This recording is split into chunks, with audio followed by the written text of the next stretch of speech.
Bonjour, si le Canada est dans un coin de votre tête, alors vous avez forcément entendu parler du TEF, le fameux test d'évaluation du français. Ça peut paraître un peu impressionnant au début, mais c'est une étape vraiment clé. Alors aujourd'hui, on va décortiquer tout ça ensemble pour que ça devienne limpide. Vous savez, bien comprendre les règles de cet examen, c'est vraiment le tout premier pas pour lancer son projet de vie. Ce n'est pas juste un test, non, c'est littéralement la clé qui peut vous ouvrir les portes d'un super job, d'une université ou tout simplement d'une nouvelle vie au Canada. Alors, au programme aujourd'hui, on va d'abord voir ce qu'est le TEF exactement, ensuite comment il est bâti, comment fonctionnent les scores, quel niveau il faut viser, et surtout, bien sûr, comment s'y préparer pour réussir. Allez, c'est parti. Bon, rentrons dans le vif du sujet. Le TF, qu'est-ce que c'est au juste? Et pourquoi c'est cet examen-là que le Canada a choisi comme la référence ultime? On va commencer par un point super important pour ne pas se mélanger les pinceaux. Beaucoup de gens connaissent le DELF et son échelle européenne, le CECR. Mais attention, le TF, lui, il a sa propre échelle. Une échelle 100% canadienne, les niveaux de compétences linguistiques canadiens, ou NCLC. C'est un système à 12 niveaux, et c'est vraiment fondamental de l'avoir en tête, parce que toute la préparation va tourner autour de ça. Pour le dire simplement, si vous avez besoin de prouver votre niveau de français, pour immigrer, pour étudier ou pour travailler au Canada, eh bien, le TEF, c'est juste incontournable. C'est le papier officiel qui va valider vos compétences. D'accord, mais alors concrètement, il ressemble à quoi cet examen? En fait, il est divisé en 4 grandes parties et chacune évalue une compétence bien précise. Regardons ça de plus près. Ce tableau, il résume tout parfaitement. On a donc les 4 épreuves, 2 de compréhension, l'écrit et l'oral, et 2 d'expression. Mais regardez bien les points maximum, c'est là que ça devient intéressant.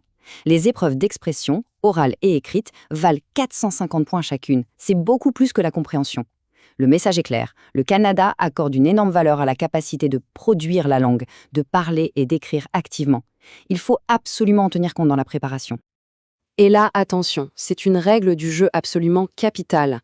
Si vous ratez une seule des 4 épreuves, même dans tout petit peu, il faut tout repasser. Il n'y a pas de compensation possible, pas de moyenne. Ça veut dire qu'on ne peut faire l'impasse sur aucune compétence. La préparation doit être solide et équilibrée partout. Parlons maintenant de ce qui peut sembler le plus compliqué au premier abord, les scores. Comment est-ce que les points qu'on obtient dans chaque épreuve sont transformés en ces fameux niveaux NCLC? Il y a 3 choses essentielles à retenir ici.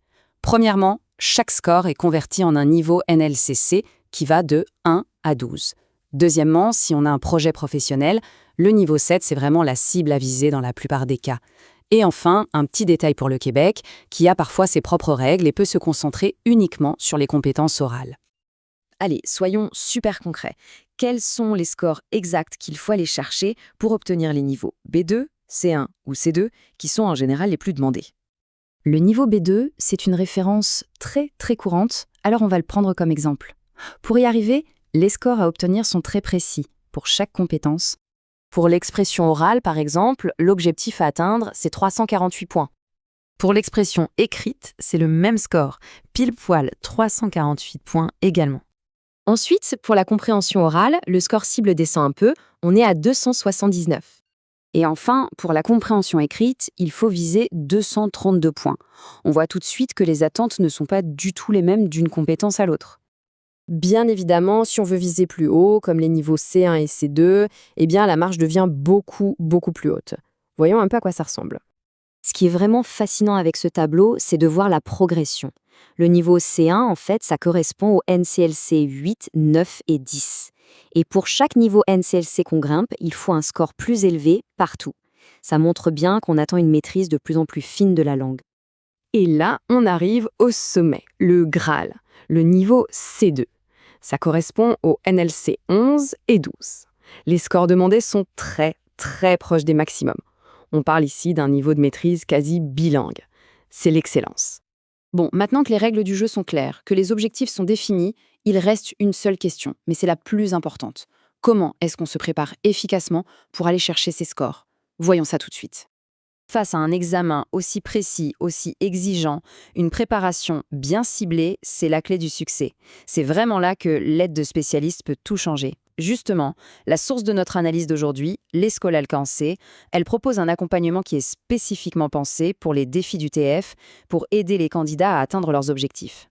Pour toutes les personnes qui souhaitent un accompagnement sur mesure, l'Escola Alcance offre des cours de français personnalisés. Toutes les informations sont disponibles directement sur leur site www.alcanceidiomas.com. Et voilà, le chemin pour aborder le TF est maintenant beaucoup plus clair, beaucoup moins intimidant, je l'espère, mais au-delà des scores et des niveaux, il reste la question la plus passionnante. Quel nouvel avenir est-ce que cette maîtrise du français va permettre de construire? C'est une excellente question pour la suite. Merci beaucoup d'avoir suivi cette analyse et à très bientôt.